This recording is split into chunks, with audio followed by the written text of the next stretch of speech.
All right, let's get to some news. It's 4 minutes after the top of the hour. The White House is defending its decision to send hundreds of alleged gang members to a super prison down in El Salvador. And President Trump is thanking the country for taking all of those illegal migrants in. Good job, El Salvador, one of the great stories in Central and South America. Maddie Rivera is live in Washington. Maddie. Hi, guys. Good morning. The president of El Salvador says more than 200 Tren de Aragua members arrived in the country over the weekend. He also says they received almost 24 MS-13 gang members from the U.S. A senior Trump administration official tells our Bill Malugin 261 illegal aliens were deported to El Salvador. In total, 101 were Venezuelans removed via Title VIII, and 137 were deported through the Alien Enemies Act of 1798.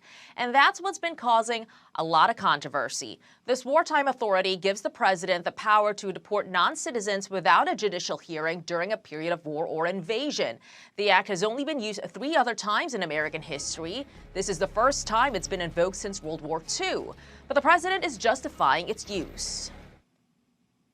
Well, this is a time of war because Biden allowed millions of people, many of them criminals, many of them at the highest level. They emptied jails out. Other nations emptied their jails into the United States. It's an invasion. On Saturday, a federal judge ordered the Trump administration to stop removals under the act to see if its invocation is legal. And he ordered deportation flights to turn around. But the White House says the planes were already outside of U.S. airspace, so they argue the judge's ruling no longer applied. White House Press Secretary Caroline Leavitt says the administration did not refuse to comply with a court order. Leavitt goes on to say federal courts generally have no jurisdiction over the president's conduct of foreign affairs, adding a single judge in a single city cannot direct the movements of an aircraft carrier full of Aryan alien terrorists who are physically expelled from U.S. soil. The temporary restraining order is in effect for 14 days. A hearing is scheduled on March 21st. Lawrence, Ainsley, and Brian. All right, Maddie, it's incredible. Thank you so much. When you look at their rap sheets, it's hard to believe that some judge was saying, keep them here in America. Because they're alleged gang members and their rap sheets are long. These are career criminals that were in America, in this great country of El Salvador. The president there, working hand in hand with Donald Trump, decided they can come here. And you see in the video, their heads were being forced down. They're being transported one by one. They're getting their heads shaved. They're walking with their hands behind their necks. And this is all at a detention center, the El Salvador Terrorism Confinement Center. And the president down there says they will stay for at least a year. Yet again, I find myself amazed with the Democratic Party and even some of the members of the media. They're talking about process again, and they're not talking about the evildoers that were in our country because Joe Biden decided to just unleash the border, remove all the security barriers that were there because he didn't like the president that came before him. And you had 10 million people come into the country. We didn't vet these people, and some of these people right here were the ones that came into the country. Rapists, murderers, people that committed assault as well. And so you have this unifying message. 80% of the country, over 70% believe that we should have mass deportation of these people.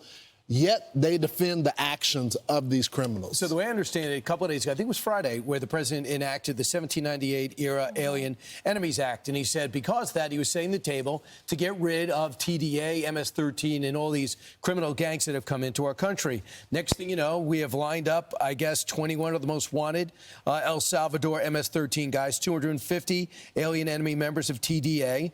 They were all decided because I think Marco Rubio worked this out with the El Salvadorian president to open up their prisons. They cleaned up their country by putting them all in jail. And they said the ones who came into America, we'll take them back. We pay them, but it's going to save us money to put El Salvador, keep them in a complete lockup for at least a year because we do not have the confidence that Venezuelan will be able to hold them. So a judge decides, wait a second, I don't think you should be able to do the 1798 Act. Turn the plane around. No way. Turn the plane around. No way. No, we're already out. And in turn, Congressman Brandon Gill of Texas has announced plans to impeach the judge for trying to assert himself in this process. And it's James Boasberg. He wanted a 14-day hold to examine this. Forget it. And okay, Democrats, go ahead. You go stick up for these guys. You run on this. You said that Tell Barack that to the Obama, nunnery family. This judge is a Barack Obama Yes. appointee. And Donald Trump said, too late. You decided this. They're already out of U.S. airspace. They're flying down to El Salvador now. The migrants are already out of U.S. airspace when that judge ordered the planes to return. And he said the order came too late. 81 illegal aliens also arrested in Kentucky on ICE raids. So we've kicked out about 37,000 illegal aliens with criminal backgrounds and did some type of criminality once they were here. This is exactly what Trump's trying to do. I just asked the question, Bri, again. Is this, you see these images of these violent criminals that were in our country.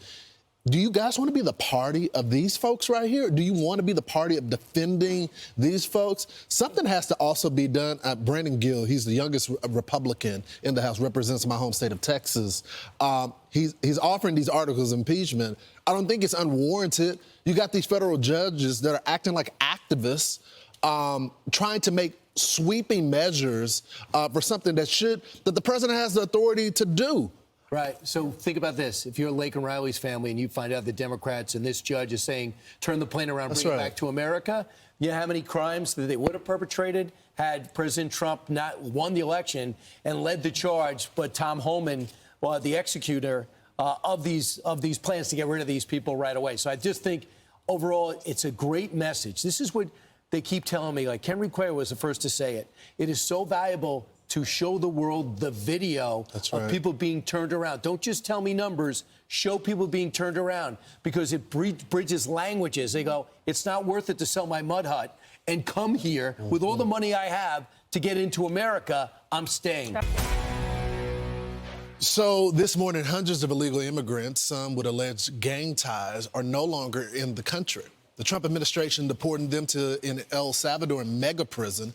It comes as an Obama-appointed judge temporarily blocks the president from using a wartime act for deportations.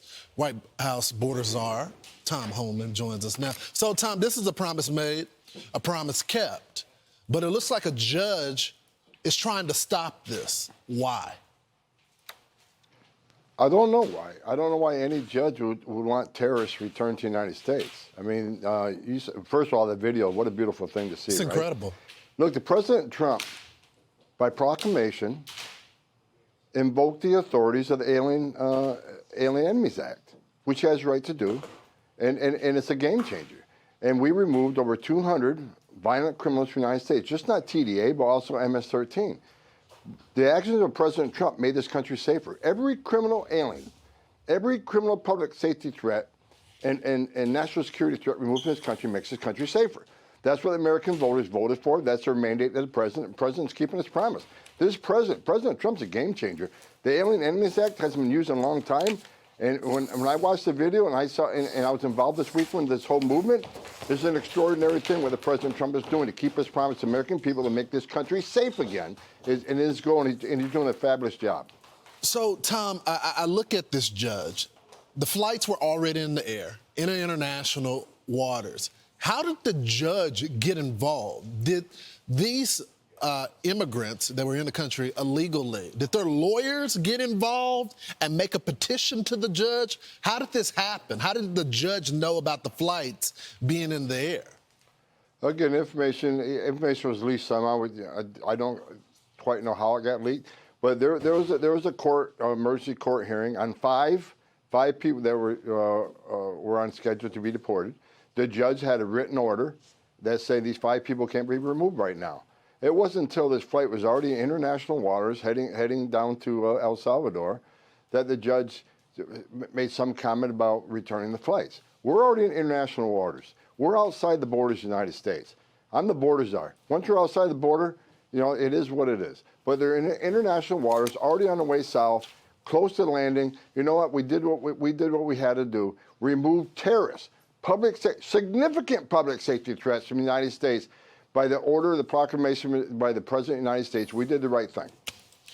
Tom, you say that it was 5 that were on there where this emergency hearing was coming. So why is the judge asking for the entire flight to be returned? Your guess is as good as mine, Lawrence. You know, you got some radical judge who makes a decision. This can't happen. You know, that just defies logic. I mean, who in their right mind, whether you're a judge or not, wants known public... TDA, a recognized terrorist organization, sent here by the Maduro regime to create havoc. to unsettle the United States through the use of fentanyl to kill thousands of Americans, violence to American citizens, raping and murdering young women in this country. They are enemies of this country, and President Trump treated them as enemies, and we did exactly what we should have done. Again, President Trump is going to make this country safe again. He's going to do it one illegal alien at a time. And this weekend, we did 261. So, Tom, what's next? Because I'm getting a little worried about the manpower. These guys they have to be tired. You got 30 guys in the stack going on different busts every single day. You're going to run out of money. It doesn't look like you're getting support from the Democrats on this. You're going against the judges now. What's next? Another flight. Another flight every day. The teams are going to be out there every day. Every day, the men and women of ICE are going to be in the neighborhoods of this nation arresting criminal, illegal alien, public safety threats, and national security threats. Lawrence, you're not going to stop us. We made a promise to the American people. The President Trump has made a promise to the American people. We're going to make this country safe again. I wake up every morning loving my job because I work for the greatest president in the history of my life, and we're going to make this country safe again. I'm proud to be a part of this administration. We're not stopping. I don't care what the judges think. I don't care what the left thinks. We're coming. Yeah. I just love seeing you going through these protesters just crunching on the apple as their liberal tears just flood the hallway. Tom Homan, thanks so much for joining the program. I'm Steve Ducey. I'm Brian Kilmeade. And I'm Ainsley Earhart. And click here to subscribe to the Fox News YouTube page to catch our hottest interviews and most compelling analysis.